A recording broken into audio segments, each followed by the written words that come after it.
다음은 이제 위에 대한 내용으로 넘어가도록 하겠습니다. 이번 슬라이드는 위에서 이루어지는 소화, 살균 기능에 대한 내용을 말씀드리겠습니다. 위는 음식물이 이제 식도를 통해서 넘어가서 이제 본격적인 어떻게 보면 소화가 본격적으로 시작이 되는 곳인데, 위산은 이제 강한 산성, pH 1에서 2인 강산성 환경을 제공을 합니다. 그렇게 하는 이유 자체가 우리 몸의 병영균이나 유해 미생물을 사멸시키는 살균 작용을 이제 수행을 하는 거고, 동시에 위는 우리의 단백질을 이제 펩신과 같은 소화 효소가 단백질을 이제 분해하게 되는데, 이러한 산성 환경이 중요하고, 일부는 지방 같은 경우도 위에 리파제라는 소화 효소 제제가 사용해서 지질 소화 효소에도 일부 관여를 하게 됩니다. 그래서 최종적으로 이러한 것들이 이제 소장으로 넘어가서 소화 흡수가 완성은 되지만, 위에서 1차적으로 단백질이나 지방의 소화가 이루어지는 곳이고요. 그래서 위는 단순히 우리가 음식을 먹고 음식물을 저장하는 것을 이제 넘어서서 소화의 첫 단계로서 특히나 단백질, 지질의 분해를 시작하고, 강상선 환경을 유지함으로써 병원균을 사멸시켜서 소화관의 이러한 균내 그런 균형을 유지시켜주는 중요한 방어선의 역할을 할 수 있습니다. 그래서 임상적으로는 위산 분비 저하나 위 점막 악화가 소화불량, 그다음에 결국에는 소장의 세균의 과증식, 그다음에 감염의 위험 증가랑 연결되는 이유가 여기서 이제 비롯된다고 보시면 될 것 같습니다. 그래서 이번 슬라이드는 위산의 생성과 분비, 그리고 이 과정이 소화에 미치는 영향에 대한 것을 좀 더 볼 텐데, 위는 이렇게 파리에탈셀이라는 벽세포에서 에너지를 이제 이용을 해서 ATP라는 에너지를 이용을 해서 위산을 생성하고 이제 분비를 하는 그런 과정을 거치게 됩니다. 근데 위산이 위 내의 pH 산성 환경을 이제 만들어서 pH를 1에서 2까지 낮춰서 단백질의 변성을 유도하고, 그다음에 음식물의 사멸을 시켜서 위내에 이제 무균성을 유지하는 중요한 역할을 한다고 말씀을 드렸죠.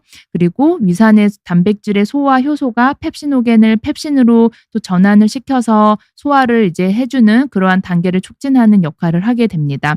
그래서 위산 위에 들어오면은 그러한 소화 과정이 거치고, 여기서 점점 조금씩 이제 이동을 해서 12지장으로 해서 음식물을 이제 보내게 됩니다.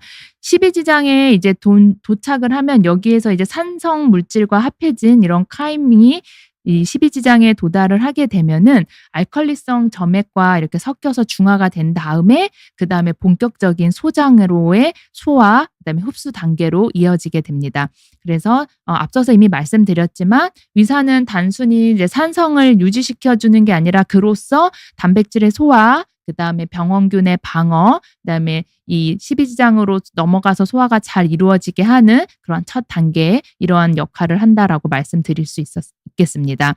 그래서 계속 위산 얘기를 했는데, 그 이번 슬라이드에서는 이제 위산의 균형 문제에 대해서 조금 더 말씀드리면은, 위의 산이 굉장히 중요하지만 또 이렇게 강한 산성을 유지하는 것이 우리 몸에서 소화나 병원균 사멸 이런 거에 중요하다고 했는데, 이 균형을 잃어버리게 되면 이제 두 가지 중요한 문제가 발생할 수 있습니다. 우리가 잘 아시다시피 크게 많은 이제 질환으로 증상으로 겪고 있는 게 위산 과다인데요.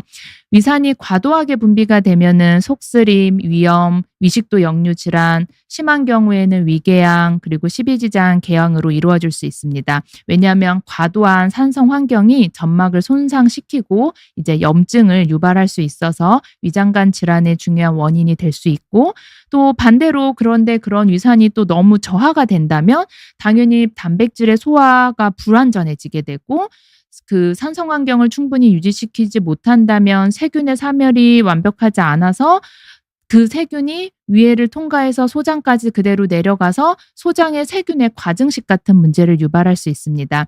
또한 이러한 위산은 특정 비타민들의 흡수를 도와주는 역할이 있기 때문에, 이러한 위산의 분비가 저하가 되면 철분이라든지 비타민 B12라든지 이런 흡수에 장애가 생길 수 있어서 만성적인 뭐 빈혈이나 면역력 저하로 이루어지는 그런 원인도 될 수 있습니다. 그래서 어려운데 위산 과다도 문제고 저하도 문제, 그러니까 두 개 다 문제가 될 수 있는데 우리가 항상 말하지만 이 어떤 일이든 균형이 참 중요한 것 같습니다. 그래서 환자의 위산 균형에 대한 이러한 것도 중요한, 과다만 문제는 아니다. 저하도 문제가 될 수 있다. 이런 균형이 중요한, 위의 건강을 지키는 데 중요한 전략이 될 수 있다는 것을 말씀드리고요. 이거는 이제 좀 복잡하게 쓰여 있지만 간단하게 설명을 드리면 위산 과다에 대한 병태 생리에 대해서 먼저 말씀을 드리려고 합니다.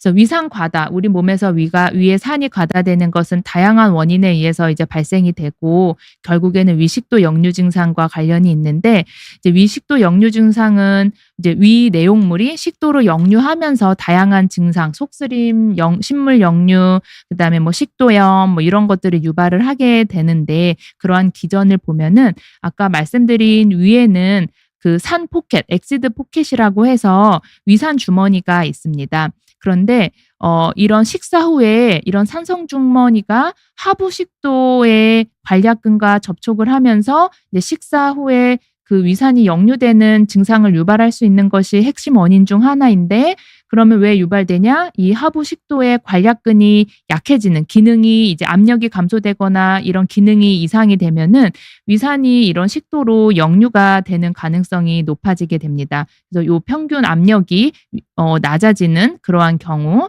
그리고 또한 또 반대로 여기가 약해질 수도 있지만 복압이 올라가서 복압의 증가, 근데 복압의 증가 중에 중요한 원인 중에 하나는 복부 비만 등 이러한 복압이 높여서 위압이 상승돼서 역류되는 그러한 위산 역류의 원인도 있습니다. 그리고 일부 환자에서는 이러한 자체는 위산에 이런 문제는 없는데 위의 움직임이 배출 지연 등으로 인해서 위에서 내용물이 장기간 남아서 이런 산성 환경에 노출되는 그런 기간이 길어지면 또 위산 과다로 이어질 수도 있습니다. 또한 뭐 위산을 과다시킬 수 있는 음식들, 뭐 고지방식이, 그다음에 카페인, 알코올, 뭐 특정 약물들, 그다음에 이런 것들도, 초콜릿 이런 것들도 위산 분비를 자극을 할 수 있고요. 그다음에 식사 후에 빨리 눕기, 바로 눕기, 그다음에 과식 등으로 이제 복압이 올라갈 수 있는 이러한 증상, 이러한 생활 습관들도 이러한 위산의 과다, 그다음에 위식도 역류 증상을 일으킬 수 있는 그러한 과정입니다. 그래서 생활 습관의 교정이 이런 위식도 역류 증상을 완화시킬 수 있는 중요한 중요한 전략 중에 하나인 것 같습니다. 이 그림은 이제 위식도 역류 증상이 이런 단순히 아까 말씀드린 압력과 복압의 상승, 생활 습관 이런 것도 문제가 되지만 식도 점막이나 위 점막이 이제 손상이 돼서 염증 반응이 유발이 되고, 그다음에 이런 점막 투과성들이 이제 증가가 돼서, 그러니까 한마디로 위 점막이나 식도 점막이 약해지고 여기에 염증 반응이 있으면서 이 점막 아래에 있는 감각신경들이 이제 활성화가 되면서 통증과 불편감을 이제 과도하게 이제 느낄 수 있는 그러한 것도 이 점막이 손상되는 경우도 하나의 원인이 될 수 있습니다. 그래서 이 신경이 과활성되는 것도 문제가 될 수 있기 때문에 일부 환자에서는 내시경상에서는 전혀 검진 때 이상이 없더라도 이런 우리 눈에 보이지 않는 점막 염증이 이런 증상을 나타나게 할 수도 있습니다. 이번에는 이러한 과도한 위산으로 인한 위식도 역류 증상이, 방금은 위에 대한 내용만 말씀드렸는데 그거 외에 다른 기관에서 어떤 증상을 일으킬 수 있는지에 대한 내용인데요. 위에서 일어날 수 있는 속쓰림, 식물 역류 같은 전형적인 증상은 이미 잘 알려져 있지만 실제로는 식도 외에 다양한 부분에서도 비전형적인 그런 증상을 나타낼 수 있습니다. 후두나 이런 쪽에서 계속 자극이 되면 기침이나 후두염, 그다음에 치아, 인두염, 그다음에 인후통 등의 원인이 될 수도 있고요. 귀나 부비동 쪽에서는 위산 과다, 위산 역류가 과도하게 되면 이통, 중이염, 부비동염 이런 증상으로도 이어질 수 있습니다. 그러니까 식도 외 증상으로 심장에 뭐 부정맥이나 이런 영향도 줄 수 있고, 폐에는 기관지염, 폐렴, 그다음에 흡인성 폐렴 이러한 영향도 줄 수 있고, 수면의 질이 떨어지고 예, 같은데 제가 중복해서 썼네요. 예, 이런 식도의 증상들, 다른 기관에도 위산 역류로 인한 증상들이 있을 수 있다. 그러면 이러한 위식도 역류 증상에 왜 일어나는지 이런 걸 말씀드렸는데, 위험 인자로 알려진 것들을 보면 일단 고령의 나이, 그다음에 비만, 그다음에 스트레스, 그러니까 감각신경이 너무 과활성되는 것도 원인도, 스트레스가 또 하나의 원인이 될 수 있고, 환경적인 요인으로는 흡연, 그다음에 뭐 진통제의 과도한 사용, 그다음에 카페인, 커피 등의 과도한 섭취, 이런 것들이 이제 위험 요인이 될 수가 있습니다.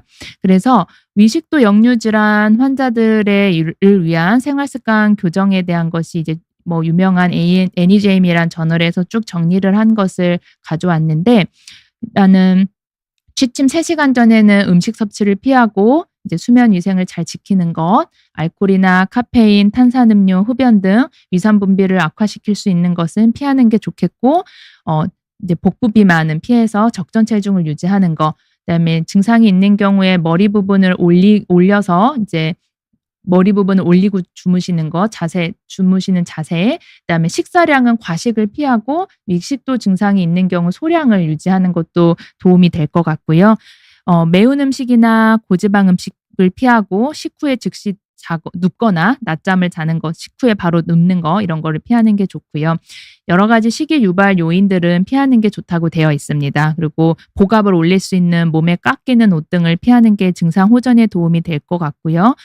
뭐 허리를 굽히는 자세를 피한다, 아마 복압 때문에 그럴 것 같고, 껌을 씹어서 타액 분비를 促진해서 위산 역류를 중화시키는 방법, 아까 타액의 중요성에 대해서 나올칠 때도 또 말씀을 드렸고, 하부식도 괄약근을 이완시키는 약물들, 다양한 약물들이 원인이 될 수 있기 때문에 이런 것도 원인이 될 수 있다, 이런 거를 좀 알고 있으면 좋을 것 같고, 중요한 스트레스를 완화시키는 것이 중요한 방법일 것 같습니다. 그래서 위산 저하에 이제 지금까지는 위산 과다, 그다음에 위식도 역류 증상에 대해서 말씀드렸다면, 이제 위산이 너무 떨어지는 위산 저하에 대해서 말씀드리면은, 이런 위산 저하가 생겼을 때 어떤 임상 증상이 우리 몸에서 일어날 수 있느냐. 위와 장내 세균의 불균형, 산도가 낮아지면서 위에서 억제됐던 병형균이 증식이 돼서 장내 미생물의 불균형이 깨지게 되는 거고, 그다음에 소화 불량, 위산이 음식물의 분해와 소화 효소의 소화를 돕는 역할을 하는데 위산이 분비되면 소화가 원활하지 않아서 이런 문제들도 생길 수 있고, 아까 이제 비타민 B12 이런 결핍 등을 통해서 이제 빈혈로 이루어질 수도 있고요. 그다음에 위에서 위산 저하가 이제 위산 저하증이 결국에는 만성 점막의 위축이나 위점막의 손상으로 이어져서 위암의 위험 증가도 이 임상 증상 중에 하나로 알려져 있습니다. 그래서 이런 위산 저하와 관련된 요인에는 또 아까도 나왔지만 고령, 위산 역류랑도 또 비슷한데 고령, 그다음에 스트레스, 흡연, 음주, 그다음에 비타민 등의 부족, 그다음에 제산제들의 장기간 사용, 헬리코박터균의 감염, 위를 수술한 과거력 등이 이제 위산의 저하와 관련된 위험 요인들 중에 위험 요인들로 이제 생각하실 수 있습니다.